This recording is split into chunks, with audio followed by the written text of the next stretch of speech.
Hi everyone, and welcome back to the Shanae Show. I don't know if this will actually be a series or not.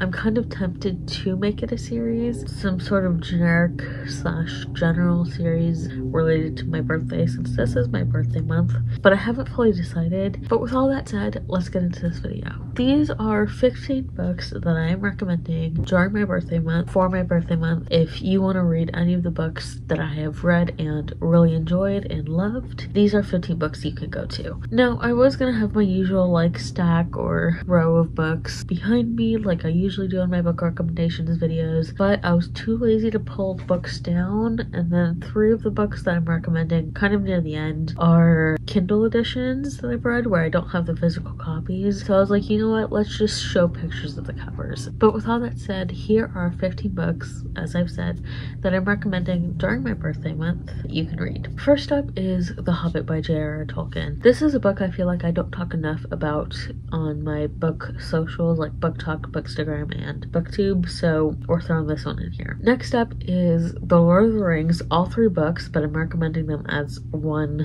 edition. In the one edition, Fellowship of the Ring, Two Towers, and Return of the King. Next up is The Remarried Empress. I'm hesitant to recommend the whole series just because I've only read the first 3 graphic novels that are out, and I don't have the later graphic novel volumes past 3, but from what I've read, I really love this series. Oh, and the author for this, or one of the main contributors to this, is Alpha Charts, and I believe the art is by Soomple. I think it should be on the cover here. Next up is Fruits Basket, and this is something else I don't really talk about a lot, and I am planning to do a reaction video to the recent adaptation and the revamp of the anime. More people need to read Fruits Basket, honestly. Next up is Inuyasha, and while this is something, at least the first volume, at the time that I'm recording this, I've only read the first edition, the first volume, but I feel like I've watched the anime enough times that I can recommend this, both as a manga and an anime series. Next up is a very recent love of mine from one of my favorite authors, Natasha Lester, and that is The 3 Lives of Alex St. Pierre. I just realized I forgot to mention the authors for Fruits Basket and Inuyasha. The mangaka, I should say.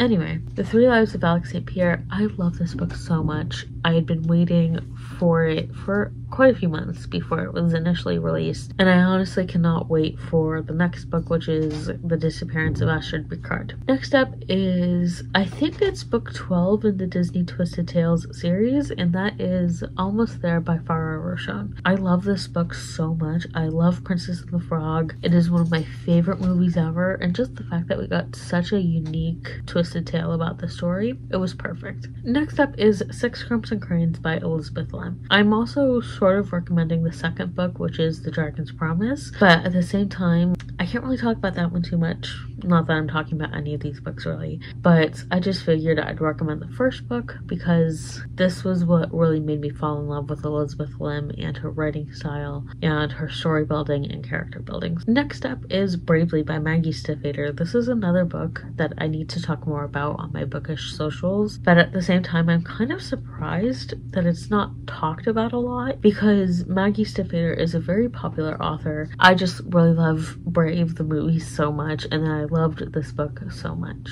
And this book really did the movie justice. Next up is As Long as the Lemon Trees Grow by Zulfa Katu. I absolutely love this book. It has such a great impact. The 11th book on this list is The Circus Train by Amita Puri. I read this late December 2022, early January 2023, and I fell in love with the story so much. And I have not stopped thinking about this book. I've been wanting to reread it, but I haven't gotten around to bringing myself to reread it. This is a book that I couldn't not recommend in this list. Next up on this list is The London Seance Society by Sarah Penner. This is a book that I was actually really surprised at how much I enjoyed it. I really like the idea of the mystery genre and solving mysteries. It's not a genre that I read a lot or even gravitate to a lot, so I was surprised with how much I love this book. Wow, I've kind of started explaining things more. Whatever, it is what it is. The next and last 3 books are books that I read in Kindle Unlimited and that are available in Kindle Unlimited. A lot of these books came to me at the right time. So book 13 is Poseidon by Carly Spade. This is the 5th book in the Contemporary Mythos series by the author. They're a series of interconnected standalones. You don't have to read books 1 through 4 to read Poseidon. You can, but you don't have to. too. As much as I love the Hades and Persephone retelling books, like as much as I love that they're getting their limelight, let's have some of the other gods.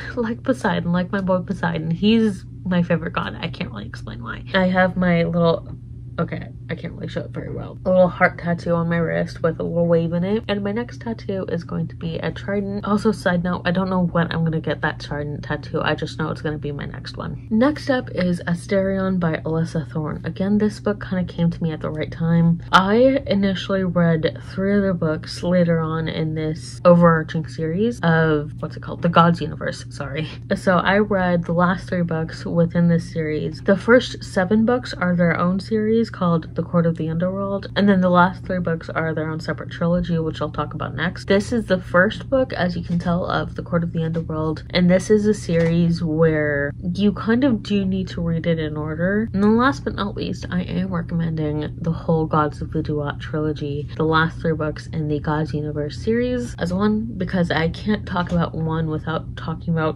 all of them. The first book of this trilogy was Set, the second book was Thoth, and the third book is Anubis. For this trilogy, this is a series of interconnected standalones, a trilogy of interconnected standalones, and you do get a couple of Easter eggs from the Court of the Underworld series. The Gods of the Duat is a very heavily interconnected standalone series. Again, this really came to me at a perfect time. I know this video was on the short side, but you know, it is what it is. I kind of wanted to keep this video short anyway. Thank you all for watching, and I'll see you all in my next video.